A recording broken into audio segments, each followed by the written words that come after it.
Hello, this is old Mr. Kent of MrKent.com, and you can see a before and after picture there of our black car, which always shows the dust. The neighborhood where we live, they call it the Dust Bowl because of all the dust that collects. You'll notice that the breeze was blowing the tail on that weather vane from away from this field up here.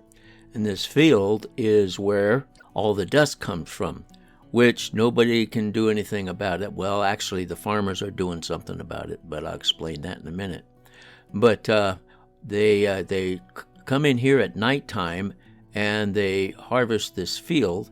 And the reason they do it at nighttime is because it creates all that dust. As you can see, that truck is going along, and the dust is just, it's unbelievable. And the last 2 nights they've been harvesting this field, and you can see how it has collected on our black car.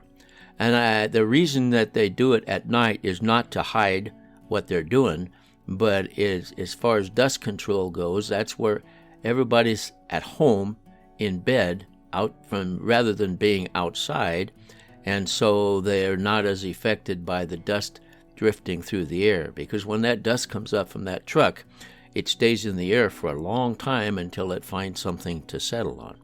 So they're doing okay, and we're not complaining about it, although I just wanted to share how dusty it gets here in the Dust Bowl. But they have another tractor that comes along and cuts it and puts it into the row that little combine is picking it up from. So that's what they do all night long, and they've been doing it for the past 2 nights.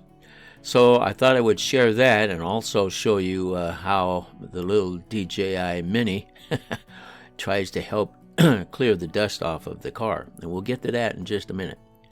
And I'm going to also be telling you a couple of flying stories, and then I've also got another one of my crazy poems coming up at the end. So we'll follow this truck along, and I'll get started on one of my stories. Actually, there's 2 stories. When I first got my Cessna 150, I was a new pilot, and I had a friend who had just gotten his pilot license, and we both had 150s, and so we'd go out flying together out over the desert of southeast Washington, which is where we lived, in the Pasco, Washington area.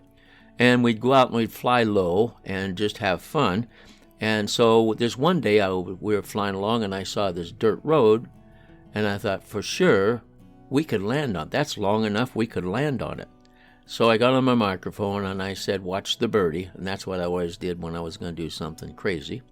And I started settling down, pulled the throttle back, and started settling down towards this dirt road, and got a little closer and a little closer, and then got to where I had to flare in order for the wheels to touch. And so I got down there, and just as I came down and came in contact with the road, well, wait a minute, now I want to show you what's going on here with the trucks. So all night long, I think they got about 4 semis that go, they take this and they go dispose of it, and then they come back empty, and they do that all night long in order to get this field cut. And of course, there's one more night left. As you could see, there's still some that isn't cut yet. But you'll notice when he gets out on the dirt, because they've gone back and forth on it, the dirt has been ground up to dust. And so the trucks came all night long and picked up a load and left and went and emptied it. They start about 8 o'clock at night, and then they go until, well, this was just shortly after 6 a.m., and they're finally finishing up for the night on this. But if you'll notice the dust cloud behind the truck, there's a little bit of a breeze, not much, but just enough that causes the dust to drift away from the field and toward all the houses along there. And so they're going to come up to where we live here, and I don't know if you'll be able to see me standing out there flying my drone, but as he comes by, the dust, I could see the dust coming my direction, a big old dust cloud, and not much you can do about it. So anyway, they have these semi trucks, And the trucks are, they have lights all along them. In fact, I got a picture of one, or a little video of one just last night, which I'll throw in here, and you can see what it looks like. It looks like the old Coca-Cola commercials with the trucks with all the red lights on it, and Santa Claus painted on the side of the truck. But that's not what's on there. It's just these guys. But they have all the lights so that the combine can see where the truck is, and then the combine has a whole bunch of lights in it too. So here's what it looked like last night as one of those trucks drove by, and you can see that they're all lit up, and they have to be in order to be able to see what they're doing out there in the middle of the night. So then I decided, okay, let's see if we can clean up the car and get the dust off of it using the drone. And I'll get back to my flying story here shortly, but let's see I'll have to look straight down and get the camera pointed straight down, and then we'll come up over the car, and you can see how much dust there actually is. This is 2 nights of collecting dust, so it doesn't matter how many nights it is, it's very frustrating. So here we go, we're blowing away the dust, trying to clean the car with the drone. And as you can see, it doesn't get it all, but there's so much dust that it blows it off the car. And in fact, when it was all done, the car didn't look near as bad standing over to the side. Another thing you'll notice when I'm flying over this windshield, when I get to the edge of it, the Mini, it looks down, it has a camera, and then it has sonar. And when I get up here, it's going to say, what's going on? And then it's going to try to back up. I did not back up the drone. It's like it's dangerous to fly over water fly low over water with one of these, because they get confused. And so I think he might be trying to land, but we're just going to keep going here. Anyway, so that's the Dust Bowl, and it doesn't land just on cars. It lands on the chairs on our deck. It lands on everything that's outside.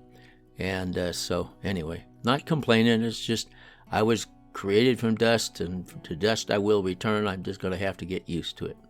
So anyway, to finish the story, I came along this dirt road, and I was touching down. As soon as I touched down, my Cessna 150 started vibrating, just really tremendously. And then I realized the road had a washboard from people speeding along on it.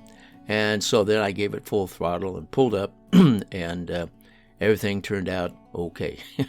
So that was kind of a dumb thing to do, and I learned a little bit from it. But later on, a friend and mine were flying around on my 170, and down south of Pasco in Walla Walla, Washington, there is an old airstrip that's abandoned. So we thought we'd land there. Well, we landed there only to find out when we got down on the ground that there was tackweeds and goat head thorns all over the runway.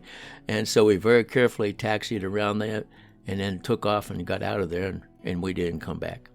So anyway, those are a couple of stories. I got more stories, but I want to take some time to share a poem with you. This poem is called The Spool of Thread, and came to me one day when I was doing some sewing. I had some mending to do one day, till my coat almost wore out. A needle and a spool of thread did the job as these thoughts came about. While I stitched away with fumbling hands in a method that haunts my dear wife, I learned a truth that I'll share with you about the length of eternal life. I took the end of a spool of thread and a couple of turns unwound, 2 or 3 inches of thread in my hand, thousands on the spool still bound. And the eye of the needle reflected its size, hard to see as I squinted and strained. A camel, a rich man, the truth of God's word, passing thoughts that my memory retained. Now the end of the thread and the size of the needle appeared to be only at odds. No matter how careful I aimed through the eye, the thread stubbornly wrinkled in wads. So I reached for the scissors to get a fresh start, and careful, not wanting to fray, cut back an inch toward the spool of thread, and the frazzled end fell away. Then I started thinking of the thread on the spool and its length compared to that wad that lay wasted and useless like so many lives as seen through the eyes of God. For he sees eternity as the thread on the spool without end that unwinds evermore, and the years that we spend as we live on this earth as the frazzled wad on the floor.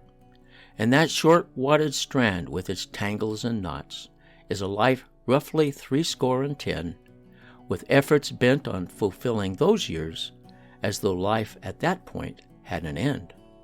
But compared to the spool, it's just the beginning of a life much greater in length, with gifts and rewards that the Lord has in store for those who would give him their strength. So I looked at the wad that lay on the floor, and I wondered how many a fool spends a lifetime of effort addressing its length, ignoring what's left on the spool. Well, I want to thank you for watching my videos, and God bless.